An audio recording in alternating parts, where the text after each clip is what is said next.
BC 1750 കാലഘട്ടങ്ങളിൽ ബാബിലോണിയയിലെ ഒരു പറ്റം വ്യാപാരികൾ ഒരു പുതിയ ഐഡിയ കൊണ്ടുവന്നു.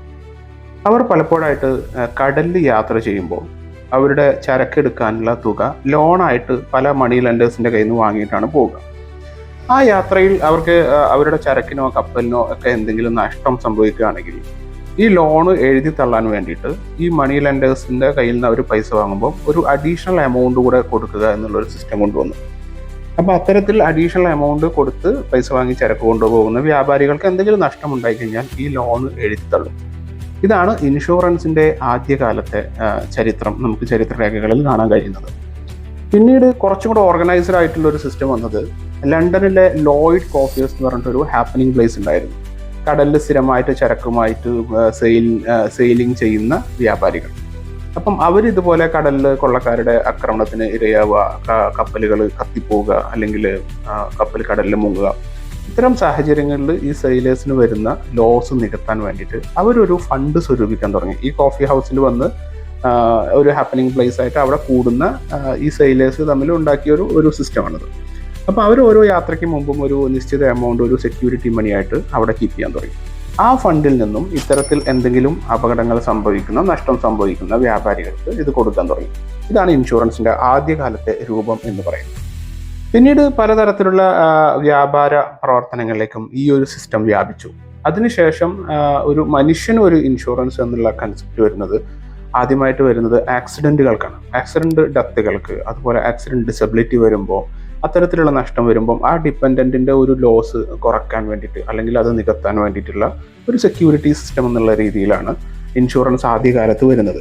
പിന്നീട് ലൈഫ് ഇൻഷുറൻസ് വന്നു. അതായത് നോർമൽ ഡെത്ത് സംഭവിച്ചാലും ആ ഡിപ്പെൻഡൻറ്റിൻ്റെ ഫിനാൻഷ്യൽ ലോസിന് ഒരു പരിധിവരെ ഒരാശ്വാസം കൊണ്ടുവരിക എന്നുള്ള രീതിയിൽ ലൈഫ് ഇൻഷുറൻസ് വന്നു.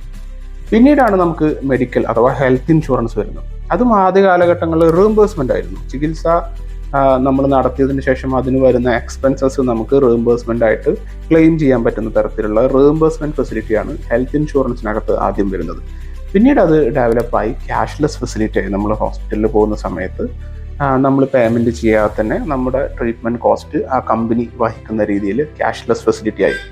അപ്പോൾ എത്രയോ വർഷങ്ങളുടെ ചരിത്രമാണ് ഈ ഇൻഷുറൻസ് അഥവാ സേഫ്റ്റി എന്നുള്ളതാണ് ഇതിൻ്റെ ഒരു അഷുറൻസ് എന്നുള്ള ഒരു പദമാണ് ഇതിനകത്ത് ഉപയോഗിക്കുന്നത്. സേഫ്റ്റി, നമുക്ക് വരാൻ സാധ്യതയുള്ള എന്തെങ്കിലും തരത്തിലുള്ള നഷ്ടം, അത് നമ്മുടെ വാഹനത്തിന് സംഭവിക്കുന്ന നഷ്ടമാകാം, നമ്മുടെ ജീവൻ ഇല്ലാതാകുമ്പോൾ, നമ്മുടെ ജീവന് നഷ്ടം സംഭവിക്കുമ്പോൾ നമ്മുടെ ഡിപ്പെൻഡൻസിന് വരുന്ന ഒരു നഷ്ടം നികത്താനാവാം, അല്ലെങ്കിൽ ഈ പറഞ്ഞ പോലെ നമ്മുടെ ഒരു ലോൺ അഗെയിൻസ്റ്റുള്ള ഒരു നഷ്ടമാവാം, അല്ലെങ്കിൽ നമ്മുടെ ആരോഗ്യം നഷ്ടപ്പെടുമ്പോൾ, നമുക്ക് അസുഖം വരുമ്പോൾ ട്രീറ്റ്മെൻറ്റ് ചെയ്യുമ്പോൾ നമുക്ക് വരുന്ന കോസ്റ്റ് വഹിക്കാനുള്ള ഒരു സെക്യൂരിറ്റി ആവാം.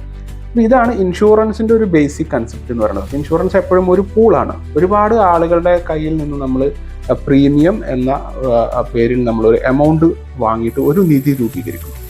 ആ നിധിയിൽ നിന്നും ആവശ്യമുള്ള ആളുകൾക്ക് ആവശ്യമുള്ള സമയത്ത് നമ്മൾ പർട്ടിക്കുലർ എമൗണ്ട് കൊടുക്കുന്നു. അപ്പോൾ ഈ നിധി സ്വാഭാവികമായിട്ടും മാനേജ് ചെയ്യാൻ ഒരു സിസ്റ്റം വേണം. ആ സിസ്റ്റമാണ് ഇൻഷുറൻസ് കമ്പനികൾ എന്ന് പറയുന്നത്. ആ സിസ്റ്റം നമ്മുടെ ഈ അത്യാധുനിക കാലഘട്ടങ്ങളിൽ സ്വാഭാവികമായിട്ടും അതൊരു ബിസിനസ്സായി മാറുകയും ആ ബിസിനസ്സിനകത്ത് തീർച്ചയായിട്ടും ഒരു പ്രോഫിറ്റ് എടുക്കുകയും അതിൻ്റെ റണ്ണിങ് കോസ്റ്റ് എടുക്കുകയും അത് ചെയ്യുന്ന ആളുകൾ ഡെഫിനറ്റ്ലി ഒരു പ്രോഫിറ്റും ആണല്ലോ, ഇതൊരു ചാരിറ്റി ഒന്നല്ലല്ലോ. അപ്പം അത് ഇതിനകത്ത് നിന്ന് കണ്ടെത്തുന്ന രീതിയിൽ ഇതൊരു വലിയ സിസ്റ്റമായിട്ട് വളർന്നു. സോ ഇൻഷുറൻസിൻ്റെ ഇമ്പോർട്ടൻസ് എന്ന് പറയുന്നത് ഇതാണ്. ഇത് എപ്പോഴും നമുക്കൊരു സേഫ്റ്റി, നമ്മുടെ ഏതെങ്കിലും തരത്തിലുള്ള ഒരു ലോസ് നമുക്ക് കുറയ്ക്കാൻ വേണ്ടിയിട്ട് അല്ലെങ്കിൽ അതിൻ്റെ ആഘാതം കുറയ്ക്കാൻ വേണ്ടിയിട്ടുള്ള ഒരു ഫിനാൻഷ്യൽ ടൂളാണ് ഇൻഷുറൻസ് എന്ന് പറയുന്നത്. അപ്പോൾ എപ്പോഴും നമ്മൾ എല്ലാ തരത്തിലും ഇൻഷുറൻസ് എടുത്ത്, ഈവൻ നിങ്ങളൊരു ട്രാവൽ, ഒരു റെയിൽവേ IRCTC നിങ്ങളൊരു ടിക്കറ്റ് എടുക്കുമ്പോൾ എനിക്ക് തോന്നുന്നു 75 പൈസക്ക് അല്ലെങ്കിൽ 1.5 രൂപയ്ക്ക് നിങ്ങൾക്ക് ആ യാത്ര വരെ ഇൻഷുറൻസ് ചെയ്യാൻ പറ്റും.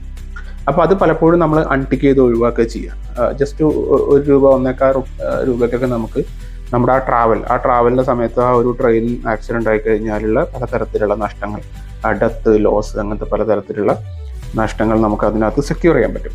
അപ്പോൾ വാട്ട് എവർ ഇൻഷുറൻസ്, അത് ലൈഫ് ഇൻഷുറൻസ് ആവാം, ഹെൽത്ത് ഇൻഷുറൻസ് ആവാം, വെഹിക്കിൾ ഇൻഷുറൻസ് ആവാം, നമ്മുടെ വീടിൻ്റെ പ്രോപ്പർട്ടി ഇൻഷുറൻസ് ആവാം, ഫയർ ഇൻഷുറൻസ് ആവാം, പലതരത്തിൽ. ഇപ്പോൾ ഈവൻ നമ്മളൊരു ഫോൺ വാങ്ങുമ്പോൾ ആ ഫോണിന് നമുക്ക് ഇൻഷുറൻസ് കിട്ടും.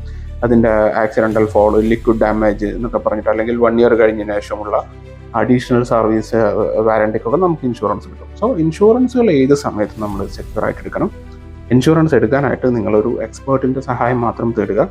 നമ്മുടെ ഭൗമി കൺസൾട്ടൻസിയിൽ നിങ്ങൾക്കുള്ള ഏത് ഇൻഷുറൻസ് വേണമെന്നുണ്ടെങ്കിലും, ഞാൻ നേരത്തെ പറഞ്ഞ എനി കാറ്റഗറി ഓഫ് ഇൻഷുറൻസ് എടുക്കാനുള്ള സൗകര്യം ഇന്ത്യയിലെ ഏത് കമ്പനികളുടെ ഏത് ഇൻഷുറൻസ് എടുക്കാനുള്ള സൗകര്യമുണ്ട്.